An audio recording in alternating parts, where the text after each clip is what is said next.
ओम शांति। आज 9 सितंबर 2024 की साकार मुरली। बाबा ने कहा, मीठे बच्चे, योग बल से बुरे संस्कारों को परिवर्तन कर स्वयं में अच्छे संस्कार डालो। ज्ञान और पवित्रता के संस्कार अच्छे संस्कार हैं। प्रश्न पूछा, तुम बच्चों का बर्थ राइट कौन सा है? तुम्हें अभी कौन सी फीलिंग आती है?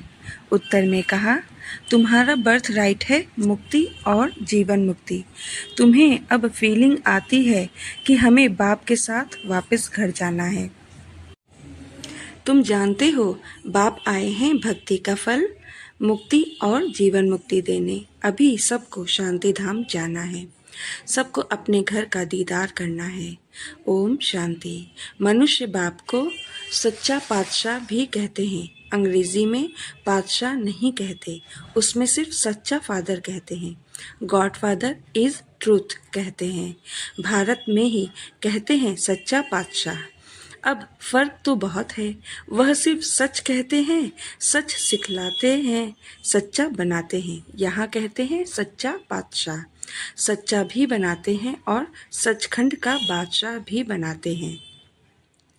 यह तो बरोबर है, मुक्ति भी देते, जीवन मुक्ति भी देते हैं, जिसको भक्ति का फल कहते हैं। लिबरेशन और फ्रूसन भक्ति का फल देते हैं और लिबरेट करते हैं। बच्चे जानते हैं हमको दोनों देते हैं। लिबरेट तो सबको करते हैं, फल तुमको देते हैं। लिबरेशन और फ्रूशन यह भी भाषा बनाई हुई है ना। भाषाएं तो बहुत हैं, शिव बाबा के भी नाम बहुत रख देते हैं।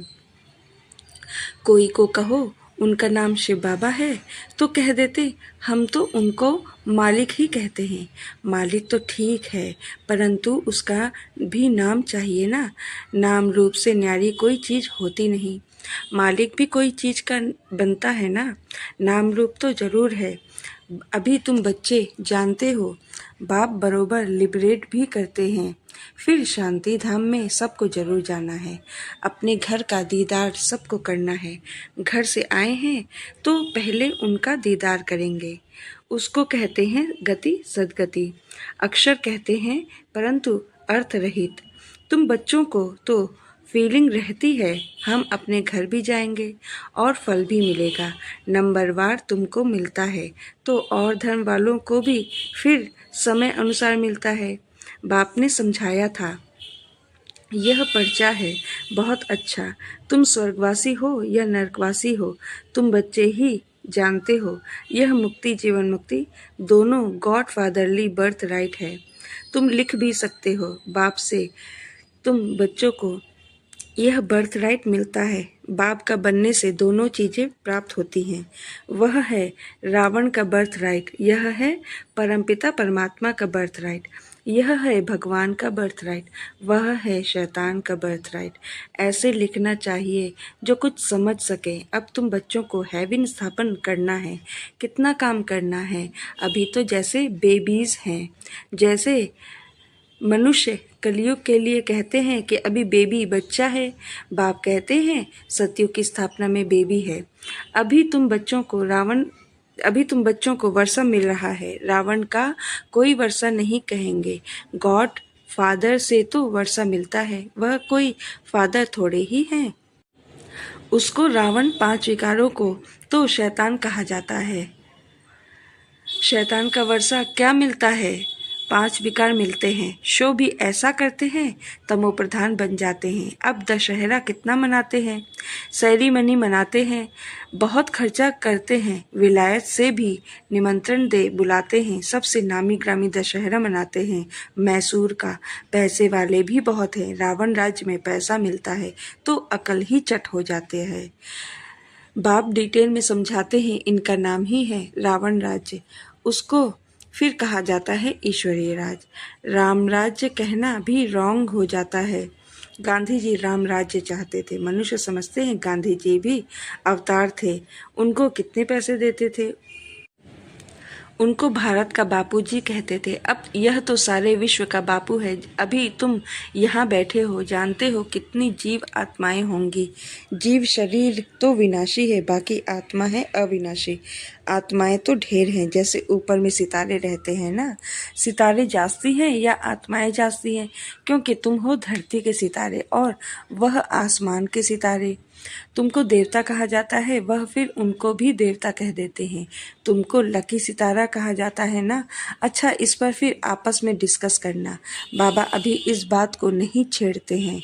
यह तो समझाया है कि सभी आत्माओं का एक बाप है।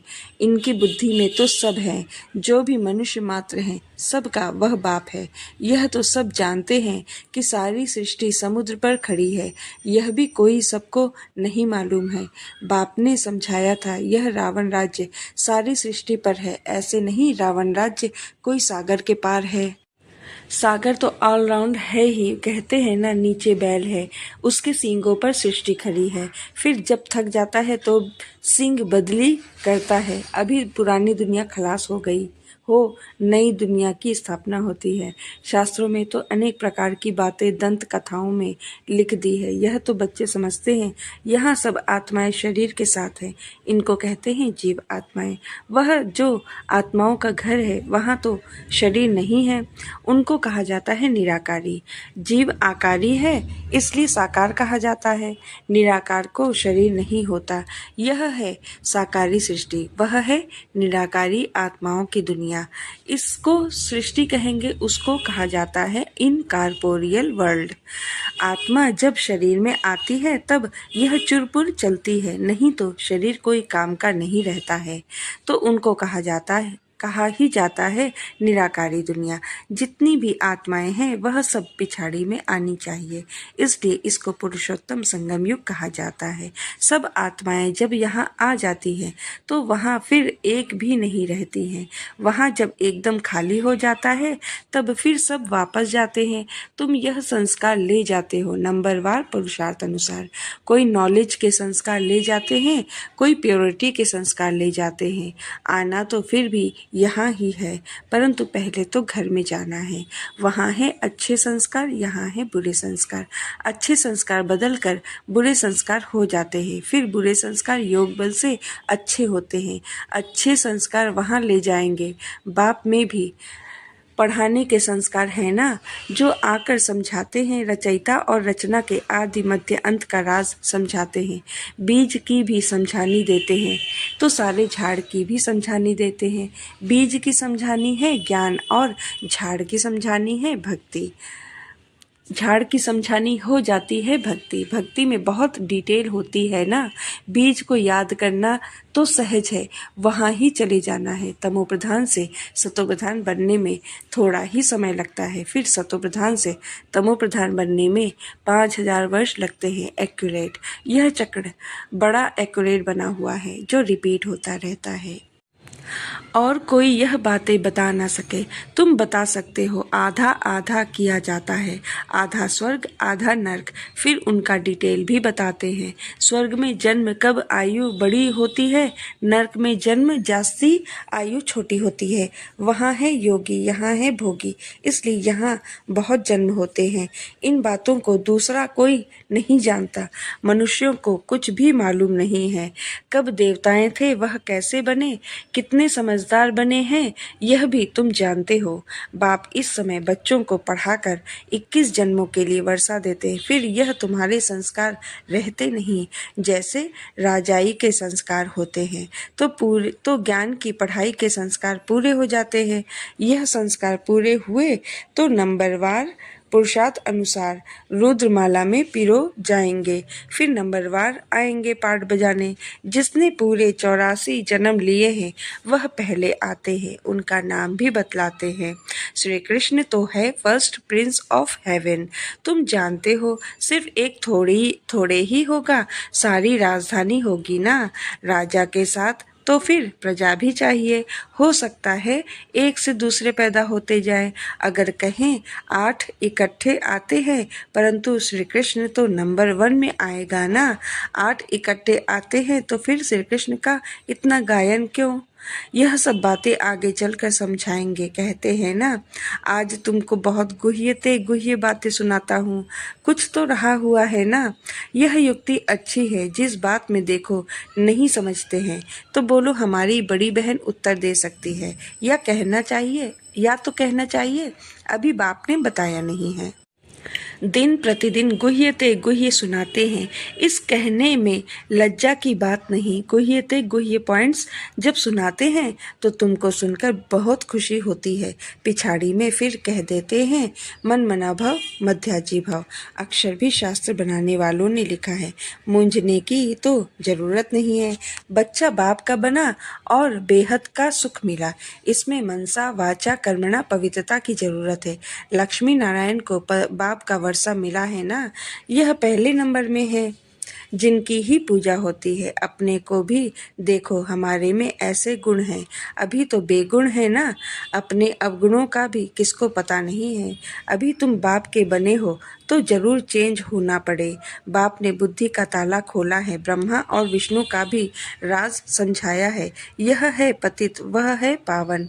एडॉप्शन इस पुरुषोत्तम संगम युग पर ही होती है। प्रजापिता ब्रह्मा जब है तब ही एडॉप्शन होती है, सतयुग में तो होती नहीं। यहाँ भी किसको बच्चा नहीं होता है तो फिर एडॉप्ट करते हैं। प्रजापिता को भी जरूर ब्राह्मण बच्चे चाहिए। यह है मुख वंशावली, वह होते हैं कुक वंशावली। ब्रह्मा तो नामी ग्रामी है, इनका सरनेम ही बेहद का है। सब समझते हैं प्रजापिता ब्रह्मा आदिदेव है, उसको अंग्रेजी में कहेंगे ग्रेट ग्रेट ग्रैंडफादर। यह है बेहद का सरनेम। वह सब होते हैं हद के सरनेम। इसलिए बाप समझाते हैं यह जरूर सबको मालूम होना चाहिए कि भारत बड़े ते बड़ा तीर्थ है जहाँ बेहद का बाप आते हैं। ऐसे नहीं सारे भारत में विराजमान हुआ।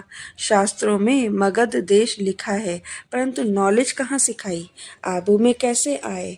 देलवाड़ा मंदिर भी यहाँ पूरा यादगार है। जिन्होंने भी बनाया उन्हों की बुद्धि में आया और बैठकर बनवाया। एक्यूरेट मॉडल तो बना ना सके। बाप यहाँ ही आकर सर्व की सदगति करते हैं, मगध देश में नहीं। वह तो पाकिस्तान हो गया। यह है पाक स्थान। वास्तव में पाक स्थान तो स्वर्ग को कहा जाता है। पाक और नापाक का यह सारा ड्रामा बना हुआ है। तो मीठे मीठे सिकी लधे बच्चे, तुम यह समझते हो आत्माएं परमात्मा अलग रहे बहुकाल। कितने काल के बाद मिले हैं, फिर कब मिलेंगे। सुंदर मेला कर दिया जब सतगुरु मिला दलाल के रूप में। गुरु तो बहुत है ना, इसलिए सतगुरु कहा जाता है। स्त्री को जब हथियाला बांधते हैं तो भी कहते हैं यह पति तुम्हारा गुरु ईश्वर है। पति तो पहले नापाक बनाते हैं। आजकल तो दुनिया में बहुत गंद लगा पड़ा है। अब तुम बच्चों को तो गुलगुल बनना है। तुम बच्चों को पक्का पक्का हथियाला बाप बांधते हैं।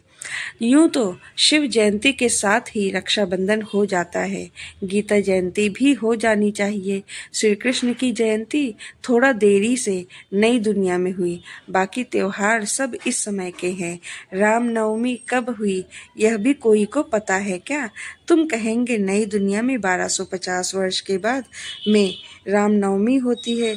शिव जयंती, कृष्ण जयंती, राम जयंती कब हुई यह कोई भी बता नहीं सकते। तुम बच्चे भी अभी बाप द्वारा जान गए हो। एक्यूरेट बता सकते हो। गोया सारी दुनिया की जीवन कहानी तुम बता सकते हो। लाखों वर्ष की बात थोड़े ही बता सकते। बाप कितनी अच्छी बेहद की पढ़ाई पढ़ाते हैं।